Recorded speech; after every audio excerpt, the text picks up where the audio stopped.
Sa loob ng isang relasyon, madalas inaakala na ang kaligayahan ay bunga ng malalaking pangyayari, mga espesyal na selebrasyon, mahal na regalo, o mga pangakong binibigkas sa harap ng marami. Ngunit sa tahimik na daloy ng araw-araw na pagsasama, mas malinaw na ang tunay na ligaya ay umuusbong mula sa maliliit na kilos na ginagawa ng may kusang loob at pagmamalasakit. Ang mga simpleng gesture na ito, bagamat tila walang ingay, ay may kakayahang magpatibay ng ugnayan at magbigay ng malalim na pakiramdam ng pagiging mahalaga. Ang isang maliit na kilos ng pag-aalala ay maaaring magsimula sa pagiging mapagmatsyag. Kapag napapansin ang pagbabago ng damdamin, ang pagod na hindi binibigkas, o ang katahimikan na may ibig sabihin, nagkakaroon ng puwang para sa mas malalim na koneksyon. Ang simpleng pag-unawa na hindi lahat ay kailangang ipaliwanag ay isang anyo ng paggalang at atensyon na nagbibigay ng kapanatagan. Ang pakikinig ay isa sa mga pinakapayak ngunit pinakamakapangyarihang gesture. Hindi ito nangangailangan ng payo o solusyon, kundi ng kahandaang tanggapin ang kwento at damdamin ng kapareha. Sa pakikinig na walang pagputol at walang panghuhusga, nabubuo ang tiwala. Ang tiwalang ito ang pundasyon ng relasyong nagiging ligtas para sa parehong panig. May mga kilos na hindi kailangang ipahayag sa salita upang maramdaman ang halaga nito. Ang pag-alala sa maliliit na detalye, kung paano gusto ang kape, kung kailan kailangan ng pahinga, o kung anong mga bagay ang nagbibigay ng ginhawa, ay nagpapakita ng atensyon na lumalampas sa obligasyon. Ang ganitong uri ng pag-alala ay nagbibigay ng pakiramdam na ang kapareha ay tunay na iniintindi, hindi lamang kasama sa pang-araw-araw na rutina. Ang paglalaan ng oras, kahit sa pinakasimpleng paraan, ay isang gesture na may malaking epekto. Ang sandaling magkasama ng walang distraction, kahit maikli lamang, ay nakapagpapatibay ng koneksyon. Sa panahong puno ng abala at responsibilidad, ang oras na ibinibigay ng buo ay nagiging mahalagang regalo na hindi kayang tumbasan ng anumang material na bagay. Ang pagiging handang tumulong sa maliliit na gawain ay isa ring anyo ng pagmamahal. Kapag ang bigat ng responsibilidad ay hindi ipinapasan sa iisa lamang, nababawasan ang pagod at sama ng loob. Ang pagtulong ng walang hinihintay na kapalit ay nagpapakita ng malasakit na tahimik ngunit ramdam. Ang pagkilala sa pagsisikap ay isang simpleng gesture na madalas nakakaligtaan.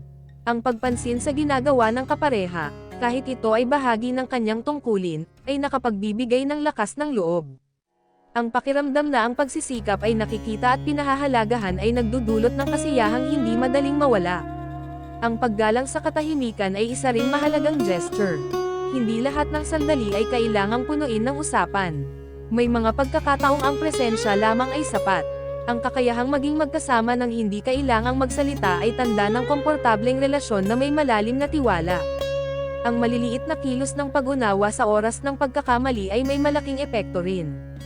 Ang pagpili ng mahinahong pag-uusap kaysa sa sisihan, at ang pagbibigay ng pagkakataong magpaliwanag, ay nagpapakita ng emosyonal na maturity. Sa ganitong paraan, ang mga problema ay nagiging daan ng pagkatuto, hindi dahilan ng paglayo. Ang pagpapakita ng respeto sa pagkakaiba ay isang gesture na nagpapatatag ng relasyon. Ang pagtanggap na hindi laging magkapareho ang pananaw, ngunit patuloy pa ring pinapahalagahan ang damdamin ng isa't isa, ay nagbibigay ng balanse. Ang respeto ay nagpaparamdam na ang bawat isa ay may sariling puwang at halaga. May mga sandaling ang simpleng pagngiti, paghawak ng kamay, o pagyakap ay sapat upang may parating ang mensahe ng pagmamahal. Ang mga pisikal na gesture na ito, kapag ginawa ng may lamang, ay nagiging paalala ng koneksyon na hindi kailangang ipaliwanag. Ang pagiging tapat sa damdamin, kahit sa maliliit na bagay, ay isa ring mahalagang gesture. Ang pagpapahayag ng nararamdaman ng maayos at may konsiderasyon ay nakatutulong upang maiwasan ang hindi pagkakaunawaan. Sa ganitong paraan, ang relasyon ay nagiging mas bukas at mas matatag. Ang paghingi ng tawad kapag nagkamali ay isang simpleng kilos na may malalim na kahulugan. Ipinapakita nito ang kahandaang maging responsable at ang pagpapahalaga sa damdamin ng kapareha. Ang taos-pusong paghingi ng tawad ay nagbubukas ng daan para sa paghilom at pag-unawa. Sa huli, ang mga maliliit na gesture na ginagawa araw-araw ang tunay na bumubuo sa kaligayahan ng relasyon. Hindi ito palaging napapansin ng iba, ngunit ramdam ng dalawang taong sangkot. Sa bawat simpleng kilos ng pag-aalaga, paggalang, at pag-unawa, unti-unting nabubuo ang isang pagsasamang tahimik ngunit matibay. Ang kaligayahan ay hindi palaging maingay o engrandi. Minsan, ito ay nasa mga simpleng sandali na paulit-ulit na pinipiling gawin. At sa mga maliliit na gesture na iyon, nagiging malinaw na ang pagmamahal ay hindi nasusukat sa laki ng ipinapakita, kundi sa lalim ng intensyong nagmumula sa puso.